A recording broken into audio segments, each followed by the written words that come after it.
이제 하나님의 말씀을 우리 보겠는데, 계속해서 오늘은 누가복음 11장을 보겠습니다. 누가복음 11장 1절부터 4절에 있는 말씀을 우리 함께 읽도록 하겠습니다. 누가복음 11장 1절로 4절입니다. 찾으셨으면 우리 합독해서 함께 읽겠습니다. 예수께서 한 곳에서 기도하시고 마치심에 제자 중 하나가 여짜오되, 주여, 요한이 자기 제자들에게 기도를 가르치신 것 같이 우리에게도 가르쳐 주옵소서.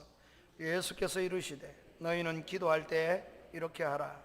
아버지여, 이름이 거룩히 여김을 받으시오며 나라가 임하시오며 우리에게 날마다 일용할 양식을 주시옵고, 우리가 우리에게 죄 지은 모든 사람을 용서하오니 우리 죄도 사하여 주시옵고, 우리를 시험에 들게 하지 마시옵소서 하라. 아멘.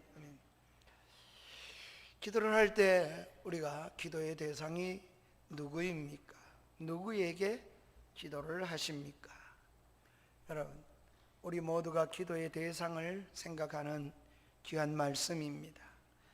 우리 모두에게는 또 한 분의 육신과 달리 아버지가 계십니다. 그 아버지를 향한 또 다른 아버지가 여러분에게 계십니까? 우리 모두가 이 아버지를 생각하는 귀한 시간 되기를 바랍니다. 예수님께서 기도하러 산으로 올라가셨습니다. 그리고 기도를 마치게 되었을 때 제자 중에 하나가 나와서 예수님에게 우리에게 기도를 좀 가르쳐 주십시오 하고 요구를 했습니다. 이 같은 기도에 대한 요청을 하게 된 것은 아마 크게 오늘 우리가 읽은 말씀을 중심으로 보면 두 가지 면의 배경이 있음을 우리가 볼 수가 있습니다. 하나는 예수님의 기도하는 면입니다. 제자들이 예수님의 기도하는 그 모습과 기도 후에 예수님의 모습이 너무 능력 있게 보여진 것입니다. 그러니까 기도를 해야겠구나, 기도를 어떻게 해야 될까 하는 생각이 제자들 속에 있은 것입니다. 이것이 한 면이고, 또 한 면은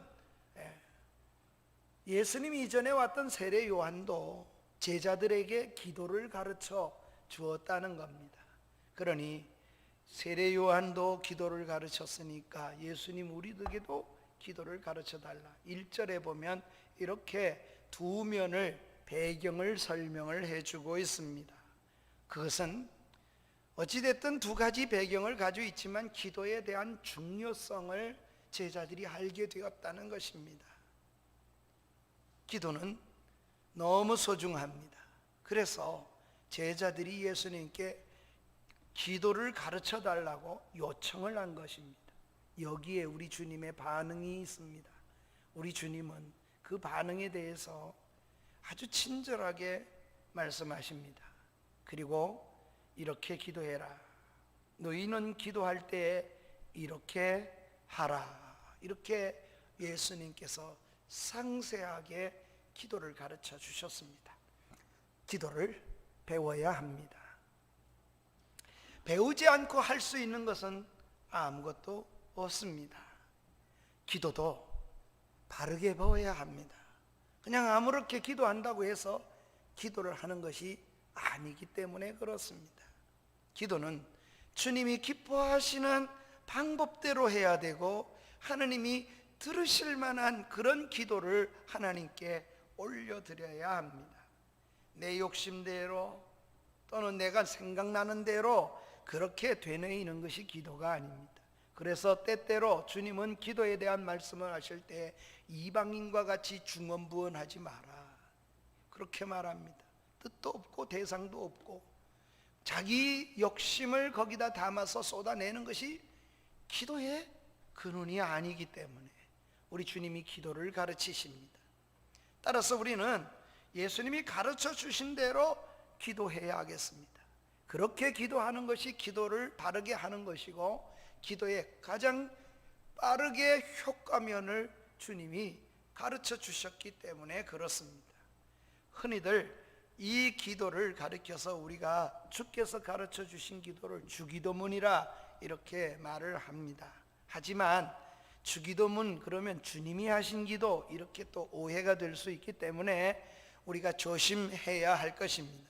이것은 예수님께서 아버지에게 하신 기도가 아니라 우리에게 가르쳐 주신, 우리가 어떻게 기도해야 될 것을 가르쳐 주신 기도라는 사실입니다. 따라서 주님이 하신 기도가 아니라 우리가 해야 할 기도, 그것이 오늘 본문의 말씀인 것입니다.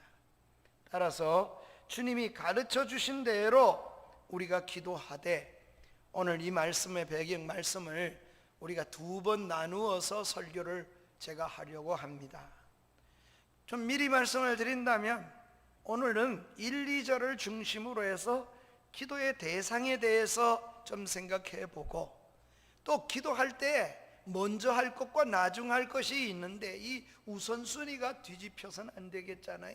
그러니 먼저 구할 것, 가장 우선해야 될 기도가 어떤 부분인가를 오늘은 중점적으로 우리가 설교 속에 함께 말씀을 듣고, 다음 주는 3절과 4절을 중심으로 해서 우리가 우리의 기도, 우리가 간구하는 기도가 어떻게 해야 건강한 기도를 하나님께 드리고 받으실 만한 기도를 드릴 수 있겠는가, 이렇게 1, 2부로 좀 나누어서 말씀을 드리려고 합니다. 여러분, 배워야 할 것은 첫 번째, 오늘 1, 2절 속에 우리에게 기도의 대상과 기도의 우선순위, 간구의 우선순위를 반드시 우리가 정하고 살아야 되겠습니다. 첫째, 우리 예수님 가르친 기도 속에서 우리가 생각하는 첫 번째는 아버지에 대한 부름을 생각해 보려고 합니다. 우리에게는 육신의 아버지가 모두 다 있을 겁니다. 동시에 또 한 분의 아버지가 계십니다. 믿는 사람 모두에게는 또 한 분의 아버지가 계십니다. 주님께서 기도를 가르치시며 육신의 아버지가 아닌 또 다른 한 분의 아버지를 모신 자들이 기도를 하게 되기 때문에 이렇게 기도하라 그럽니다. 아버지여, 이렇게 부르면서 시작됩니다. 이것은 기도의 대상을 우리에게 말씀해 줍니다. 2절입니다. 2절을 같이 읽겠습니다. 시작. 예수께서 이르시되 너희는 기도할 때 이렇게 하라. 아버지여, 이름이 거룩히 여김을 받으시오며 나라가 임하시오며. 예수님의 가르치신 기도의 모범인 주기도문에서 예수님은 기도 받으시는 하나님이 누구신지, 그리고 무엇을 구하는 것이 좋은 것인지를 설명해 주시면서 그 첫 번째가 기도의 대상을 이렇게 먼저 말씀하십니다. 내가 기도해야 할 때 그 기도를 들으시는 분이 누구신가를 분명하게 해야 합니다. 이것이 제일 먼저 예수님이 하신 메시지입니다. 여러분, 기도할 때마다 그 기도를 받으시는 분이 누구시고 내가 누구 앞에서 하고 누구에게 하고 있느냐를 항상 생각하고 대상을 바르게 하고 기도를 해야 한다는 것입니다. 그 대상이 무엇입니까? 하나님을 아버지라고 부르는 것입니다. 하나님은 우리의 아버지가 되시고 모든 기도는 하나님 아버지께 드리는 것입니다. 이게 가르침입니다. 기도는 누구에게 해야 합니까? 분명하고 확실합니다. 하나님입니다. 대표 기도를 하시는 우리 목사님들이나 장로님들이나 집사님들도 대상을 분명히 해야 합니다.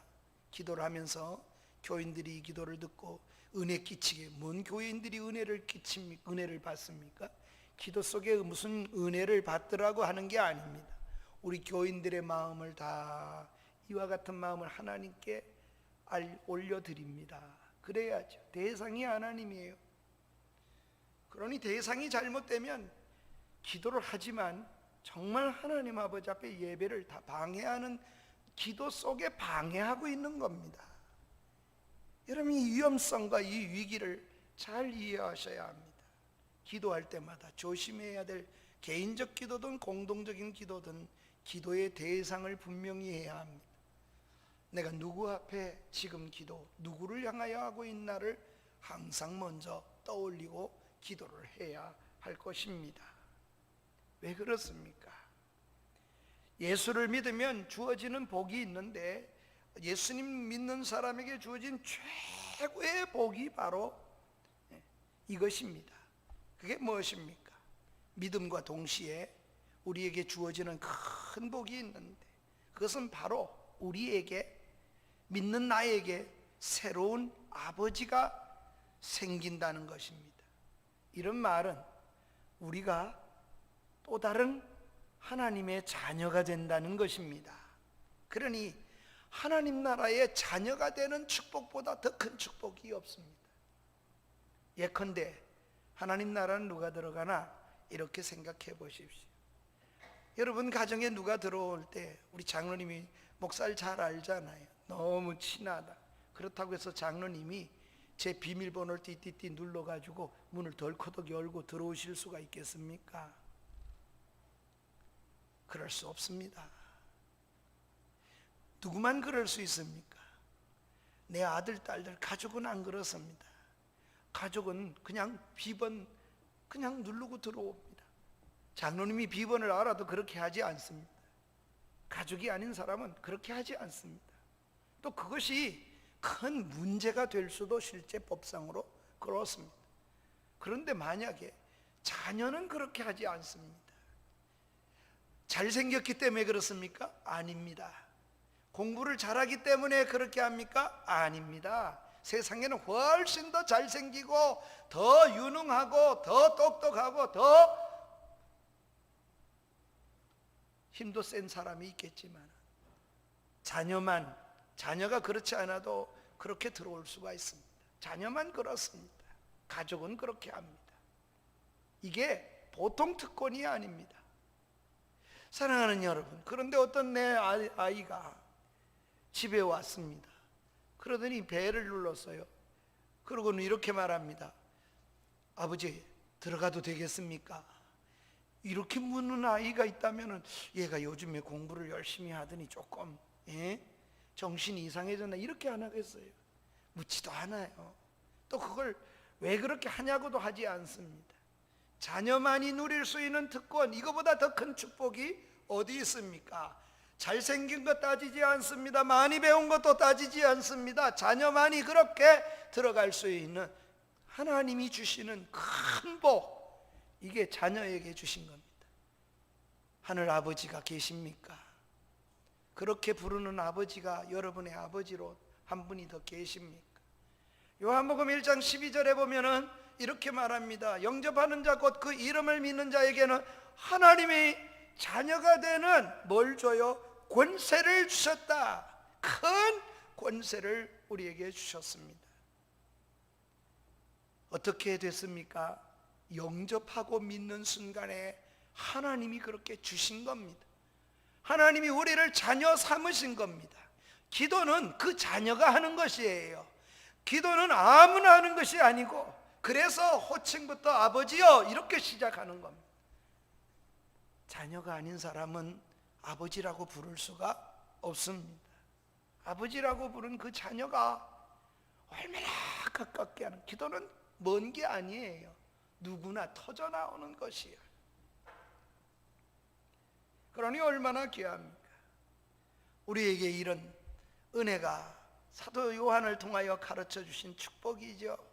혈통, 육정, 사람의 뜻으로 13절에 보면 난 것이 아니요 오직 하나님께로부터 난 자들이니라, 이렇게 아예 그 다음 절에서는 못 박아 놓았습니다. 그러니 이보다 더 큰 축복은 없습니다. 기도할 때 아버지여 이렇게 기도하시는 은혜가 얼마나 귀합니까?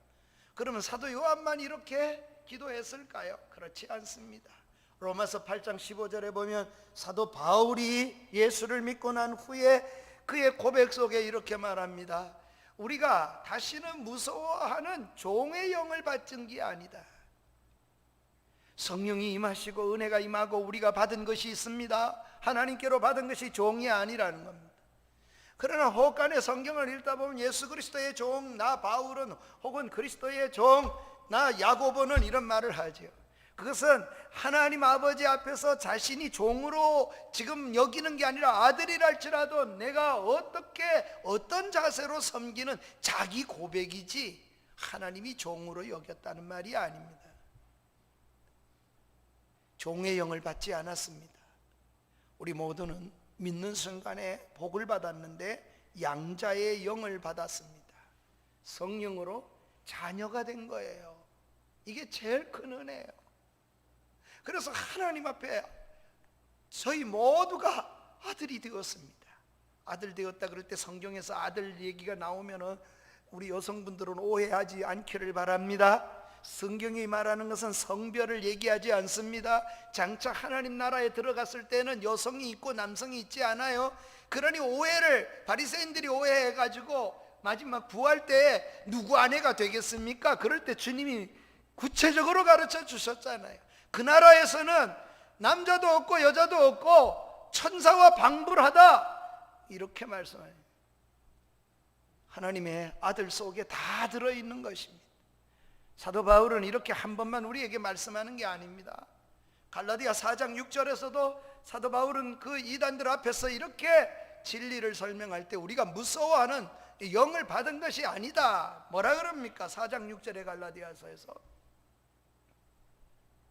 그 아들의 영을 마음 가운데 보내사, 로마서에서도 8장 15절에도 아빠 아버지라고 한다는 것처럼 성령이 우리 속에 마음 가운데 오셔서 우리가 아들 된 것을 증거해 주기 때문에 아빠 아버지, 이 의성어지요.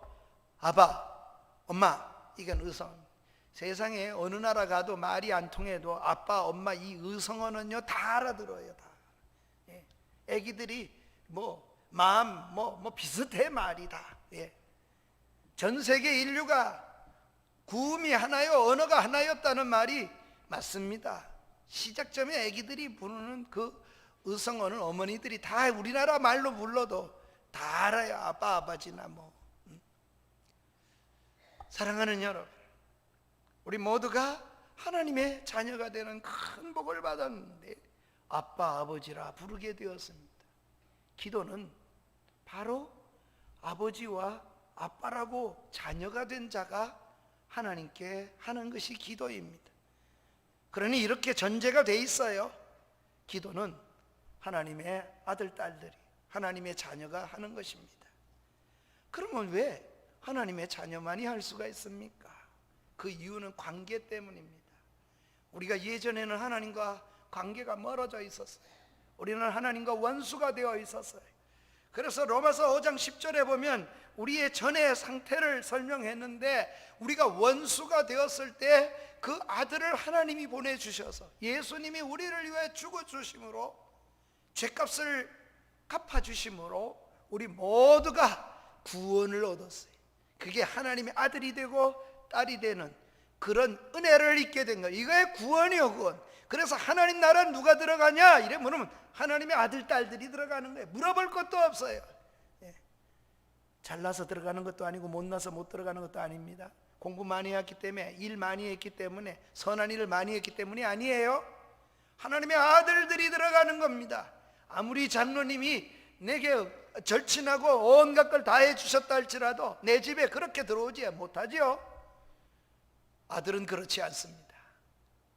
언제라도 들어가서 하나님 나라는 누가 가냐? 바로 아버지의 아들이 가는 겁니다. 그래서 아버지라고 기도도 그렇게 하는 거죠. 우리 모두가 이 관계를 만들어 주시기 위해서 주님께서 죽어 주신 겁니다. 예수님이 그 죽어 주시는 그 예수님이 기도를 가르치시면서 기도를 누가 하느냐? 대상인데 아버지, 이렇게 기도한다는 것입니다. 그것을 가능케 하게 하신 분이 주님이십니다. 또 그 기도를 주님이 지금 가르쳐 주시는 겁니다. 예수님은 성경 여러 곳곳에서 기도를 많이 가르쳐 주셨습니다. 그런데 여기서 가르치는 이 기도는 매우 짧습니다. 그러나 기도의 중요한 원리를 담아 주셨습니다. 기도에 있어서 제일 먼저 생각할 것은 내가 지금 누구에게 기도하고 있는가는 대상을 꼭 생각하고 기도해야 된다. 그 대상이 누구냐? 아버지요 라는 겁니다. 곧 기도를 아버지께 구하는 것입니다. 마태복음에 보면은 조금 다르게 구했어요. 하늘에 계신 아버지여 이름이 거룩히 여김을 받으시오며, 마태복음 6장에 보면 그렇게 기도를 합니다. 9절에 이하에 가면 주기도문이 동일하게 나오는데 마태는 그렇게 기도를 기록해 주기도문을 기록해 놨습니다. 하늘에 계신 우리 아버지. 누가는 기록을 할 때 하늘에 계신을 빼버리고 아버지여 이름이 거룩히 여김을 받으시오며 나라가 임하기를 원합니다, 이렇게 하늘에 계심을 빼버렸습니다. 왜 그랬을까요? 왜 이렇게 기록했을까요? 그것은 기록한 사람이 누가와 마태가 다른 점도 되고, 동시에 학자들은 해석 차원이지요. 그 서신을 받는 사람이 대상이 누구냐에 따라서 이렇게 기록을 다르게 한 것입니다. 마태는 누구를 향하여 기록하는가 하면 당시 유대인들을 향하여 기록했습니다. 유대인들은 하나님 그러면 굉장히 두렵고 높이 계신 하나님을 늘 생각합니다. 제가 히브리 대학에 잠깐 가서 강의를 듣는 중에 히브리인들이 어떻게 이 성경을 기록했는가, 그들이 서기관이죠. 이 서기관들이 성경을 기록할 때에 얼마나 두렵고 떨림으로 하는, 왜? 망령때 일컬을까봐 서기관들이 다 파피루스라는 데다가 또는 양피 가죽에다가 성경을 옛날엔 다 베꼈잖아요. 그들이 서기관이잖아요. 그러니 전부 그런 것이 베껴질 때 하나님 이름이 나오면 펜도 씻어요. 그리고 목욕 제기를 해요. 그리고 하나님의 이름을 적고 그 베끼는 거죠. 그대로 베끼고 읽을 때는 아도나이 이렇게 읽고 지나간대요. 주여 그러고 주님 그러고 지나가는 거예요. 그러니까 이름이 뭔지를 모르는 거예요. 불러본 적이 없으니까.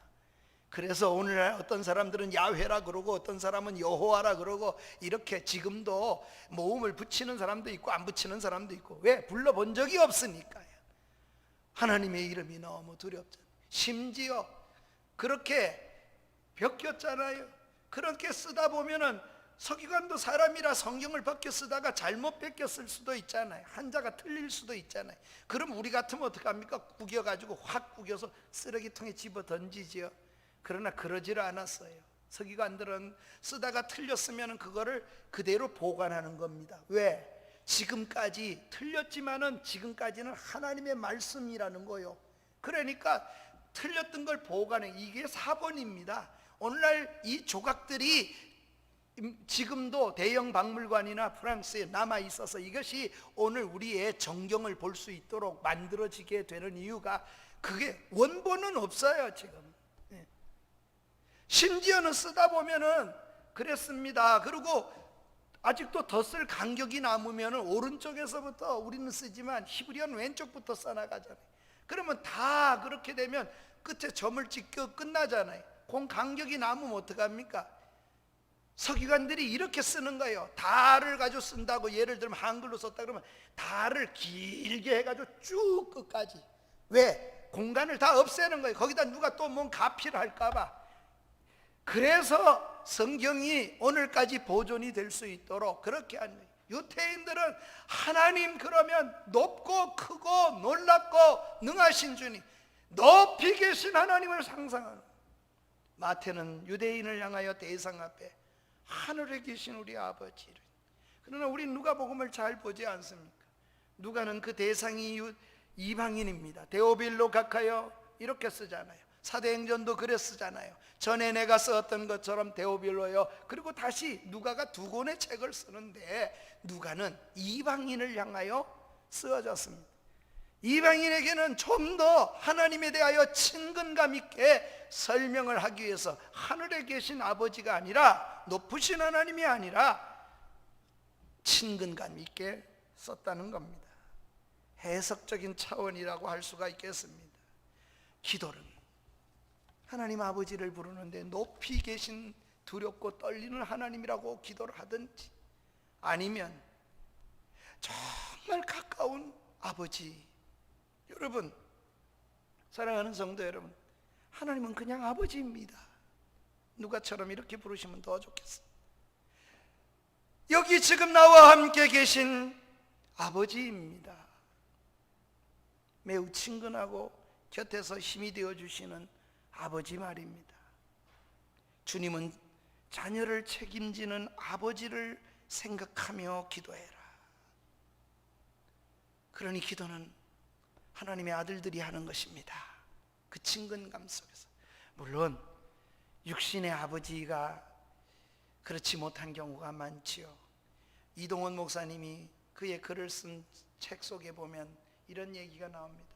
예수를 처음 믿고 교회 갔는데 목사님이 하나님 아버지 기도하는데, 또 그렇게 교인들이 기도하는데 자기는 너무 그게 부담스럽고, 왜냐하니 아버지는 아버지 그러면 매일 술 먹고 엄마하고 싸우기도 하고 집어 던지기도 하고, 그런 아버지의 트라우마가 있는 사람으로서 아버지, 그래서 왜 성경에는 하나님을 아버지라 그랬나, 어머니라 그러면 더 좋겠는데 이렇게 생각했노라고, 오랫동안 하나님을 깊이 만날 때까지는 기도할 때마다 하나님 아버지 그렇게 기도하지 않고 높이 계신 하나님이여 이렇게 기도를 했노라고 이야기가 적혀 있어요.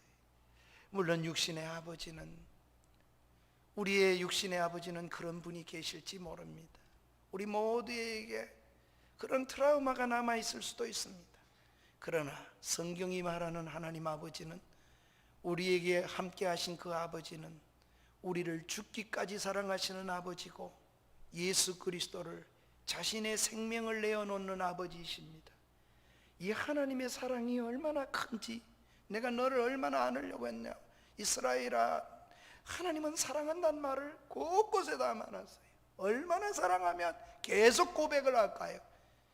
경북에 가서 집회를 하다가 하나님 사랑합니다 이렇게 고백한 후에 아내끼리 앉은, 남편하고 앉은 분은 옆 사람하고 부부가 서로 손을 잡고 한번 고백해 보시오. 여보 사랑해요. 그래 고백하라 했다니까 하기는 하더니, 목사님 어떤 분이 그러더라고요. 꼭 그렇게 해야 합니까? 부부간에도 그래 해야 합니까? 뭐 그냥 사나이가 사랑을 가슴에 탁 품고 그렇게 살면 되지, 꼭 이불로 그렇게 가볍게 나불나불 그렇게 하는 것이 너무 가볍지 않습니까? 무거운 사랑을 해야 되지 않습니까? 이래더라.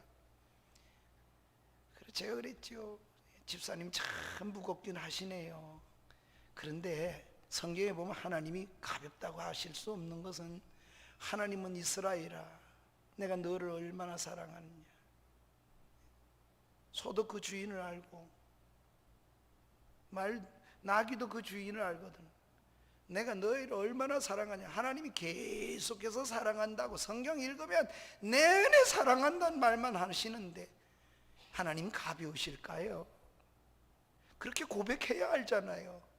모르는 사람한테는 고백해야죠. 아내한테도 고백을 해야 되고 남편한테도 고백을 해야 되는 거예요. 자식한테도. 가벼운 게 아니에요. 하나님의 방식대로 사는 게 배우라 그랬잖아요. 기도 배우십시오. 기도를 가르치시잖아요. 배워야 되는 거예요. 사랑도 배워야 되는 거예요. 사랑한다고 말을 해주고 그렇게 하는 거예요.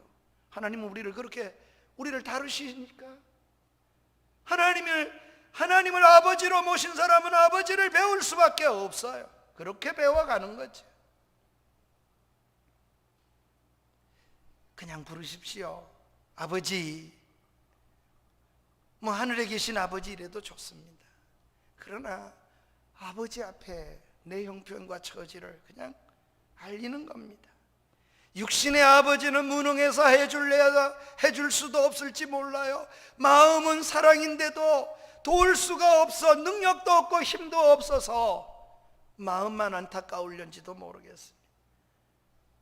그러나 우리가 기도할 때 부르는 하나님 아버지는 모든 것이 가능하다고 성경이 말합니다. 우리에게 모든 것을 가장 적절하고 가장 맞는 타이밍에 우리와 함께 유익되게 하실 수 있는 그분이 아버지라는. 사랑하는 여러분, 그래서 가정은 너무 소중해요. 가정은 하나님을 배울 수 있는 최고의 기관이에요. 교육의 최고의 기관을 하나님은 학교를 만든 적이 없어요. 그러나 하나님은 가정에 모든 교육을 다 맡겼어요. 가정의 제도는 하나님 만드신 거예요. 차별금지법, 무슨 법 자꾸 만들어내는데 다 악한 짓입니다. 성경적으로 보면 가정이 무너지면 사회가 존재할 수 없어요. 그런 것이 어떻게 존재하겠습니까? 동성애로 어떻게 임신을 해가지고 그렇게 놓겠습니까? 하나님이 우리에게 맡겨주신 사역 중에 가장 큰 것이 지켜야 될 가장 기본이 가정이. 가정이 무너지면 다 무너지는 것이 올 것입니다. 마귀는 이 마지막 때에 소돔 고모라처럼 그렇게 하려고 합니다. 그것이 세계적으로 실제로 되어진다는 게 너무 놀랍지 않습니까?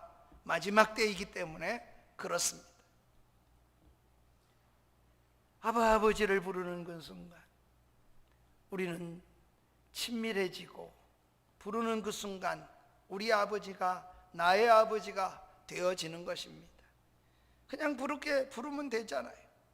부르면 이 호칭 관계는 관계를 확인해 주는 것입니다. 그러니까 그렇게 계속 부를수록 그 관계가 유지가 될 것입니다. 매우 쉽습니다. 그냥 부르십시오. 하늘에 계신 아버지. 아니면 더 가깝게 부르시고 싶으십니까? 기도 때마다 아버지, 그렇게 부르십시오. 이제 기도의 대상이 정해졌다면 우리는 무엇을 우선적으로 먼저 구해야 하겠습니까? 그래서 두 번째로 우리가 기도의 대상에 먼저 구할 것, 그걸 좀 생각해 보겠습니다. 그것은 아버지의 이름의 영광과 아버지의 나라를 먼저 구해라. 구할 때 기도의 우선순위가 있습니다. 내 욕심, 내 것 구하라고. 그래서 더 욕심적이고, 더 믿으면 믿을수록 더 정욕적이고, 믿으면 믿을수록 점점 더 이기적인 사람을 만들어가지 않습니다. 하나님은 기도에도 우선순위가 있대. 기도에도 우리가 먼저 해야 할 것이 있습니다. 하나님 아버지의 이름과 아버지의 나라에 대하여 좀 생각해 보십시오. 기도 가운데 무엇을 우선적으로 생각해야 하는지 먼저 가르쳐 주셨습니다. 기도는 누구에게 해야 되는지 대상이 정해졌다면 그 다음에 우리가 구해야 할 것이 무엇인지 알게 하십니다. 그야말로 기도의 모범입니다. 이 기도에 따라 기도한다면 가장 건전하고 건강하고 바른 기도를 할 수가 있게 될 것입니다. 2절에 다시 한번 2절을 보면은 이렇게 아버지여 이름이 거룩히 여김을 받으시오며 나라가 임하시오며, 또 두 가지 면을 먼저 기도할 것을 말씀하십니다. 하나는 아버지의 이름이 거룩히 여김이고, 하나는 아버지의 나라가 임하게 해달라는 겁니다. 그 내용이 아버지를 향한 참으로 간절한 기도의 두 가지 면입니다. 육적인 것이 우선이 아닙니다. 욕심이 담기지 않은 기도를 하나님은 먼저 우리에게 할 것을 말씀하시고 가르치십니다. 먼저 하나님의 이름이 거룩히 여김을 받기를 위해서 기도하라는 것입니다. 그 아버지의 이름이, 아들이 된 너는 그 아버지의 이름이 거룩해지게 해달라는 겁니다. 여러분, 이 기도는 매우 중요합니다. 왜 그렇습니까? 아버지의 이름이 거룩하게 되는 것이 우리 삶의 목표요, 우리가 살아갈 이유에 가장 가치 있는 것이기 때문에 그렇습니다. 성경이 우리에게 가르치는 삶의 최고의 원리가 그렇습니다. 여러분이 고백하고 신앙으로 고백하고, 우리가 장로교 아닙니까? 장로교인은 목사가 될 때, 신학교 들어갈 때 한두 번 고백하는 게 아닌 것 같아요. 강도사가 될 때도 또 선서를 합니다. 신학교 가서도 그러지요. 목사가 안수 받을 때 또 그러지요. 목사 위임할 때 또 묻습니다. 너는 웨스트민스터 신앙 고백을 정당한 고백으로 받아들이느냐 묻습니다. 장로교인이 믿는 교리를 정리를 했어요. 그리고 오랫동안 성경을 요약했어요. 요약하고 요약한 것이, 그것이 요리문답이요. 그 요리문답도 대문답을 소요리문답으로 또 아이들에게 가르치려고 요약을 했습니다. 대한예수교 장로회는 바로 그 요리문답의 근거로 해서 우리의 모든 체계가 세워집니다. 요리문답 제1문에 보면 사람이 제일 되는 목적, 그것이 무엇이뇨? 이렇게 묻는 것이 첫 물음입니다. 사람이 제일 되는 목적이 있어요. 살아가는 가치와 목적이 있어요. 성경 전체를 다 요약해 보니 인간의 제일 되는 목적이 있다는 거예요. 사람의 제일 되는 목적이 무엇이뇨? 정답은 이렇습니다. 사람의 제일 되는 목적은 하나님을 영화롭게 하는 것과 그 하나님을 영원토록 즐거워하는 것이니라. 성경을 읽고 또 읽고 또 읽어서 요약을 해보니 사람이 살아가야 할 목표가 분명해요. 그것은 하나님과 하나님의 영광이라는 거예요. 공부하는 학생이 공부를 열심히 합니다. 그러나 그 공부의 가치의 목적은 하나님의 영광과 하나님이 그 자체가 되어야 된다는 겁니다. 장사하는 사람이 열심히 돈을 법니다. 왜 돈을 벌어야 되느냐? 우리는 분명합니다. 고백이 분명해야 되는 거예요. 그 고백이 하나님의 영광을 드러내고 이 물질을 통하여 많이 벌어서 하나님의 영광을 위하여 쓰겠다는 겁니다. 믿는 사람과 믿지 않는 사람의 가치관이 달라요. 그래서 사람은 그 세계관을 따라서 이런 사람도 되고 이렇게 살게도 되고 저렇게 살게도 돼요. 믿는 사람의 가치관과 삶이 분명합니다. 성경이 그걸 우리에게 가르치는 거예요. 우리에게 기도를 가르치시옵소서. 기도도 배워야 될 이유가 있는 것처럼 우리는 그 배움 속에 가치관을 가졌습니다. 사랑하는 여러분, 그것이 뭡니까? 아버지의 이름이 거룩히 여김을 받게 해달라는 것입니다. 삶의 목적입니다. 공부를 하는 학생이 왜 공부하나? 예수 믿는 학생이라면, 적어도 거듭난 학생이라면 그의 삶 속에는 하나님의 이름이 거룩히 여김을 되기 위해서입니다. 목사가 왜 그렇게 핏대 올리고 설교를 소리소리 지릅니까? 이유가 하나 있다면 삶의 목표 때문입니다. 하나님의 영광을 위해서. 그것이 바뀌고 밥벌이가 되는 순간부터는 이상한 목사가 돼 가겠지. 가치관이 바뀌니까 물질이 더 크게 보이기 시작하게 되면 그렇게 변질돼 간 것이고, 변질된 것이 그도 처음에는 그러지 않았을지도 모르겠습니다. 사랑하는 여러분, 그래서 기도는 매우 중요합니다. 대상도 중요하고 우리가 기도의 부름 속에 우선 먼저 기도해야 될 것의 중요성이 여기 있습니다. 우리 삶의 원리를 가르치시는 겁니다. 그렇습니다. 우리가 부르는 그 아버지는 거룩하신 분이십니다. 오해는 하지 마십시오. 하나님이 내가 영광을 돌리니까 하나님이 거룩해지신다고 생각하지 마세요. 하나님은 원래 우리가 돌리든 안 돌리든 거룩하신 분이십니다. 그러나 우리가 기도가 그 이름이 거룩함이 여기도록 기도하는 것이 우리의 본분임을 가르쳐 주는 겁니다. 자녀로서 우리는 그렇게 살아요. 동시에 이런 고백은 이런 말과 같아요. 거룩함을 여기심을 받으시오며, 이렇게 계속해서 고백하며 자기 고백 속에 다짐하는 겁니다. 하나님 이렇게 살겠습니다. 이렇게 그 속에는 다짐이 들어있는 겁니다. 아버지, 우리가 이렇게 부르는 아버지 하나님이 존귀해야 합니다. 자녀로서 그 이름을 존귀하게 행하는 자녀가 되기를 축복합니다.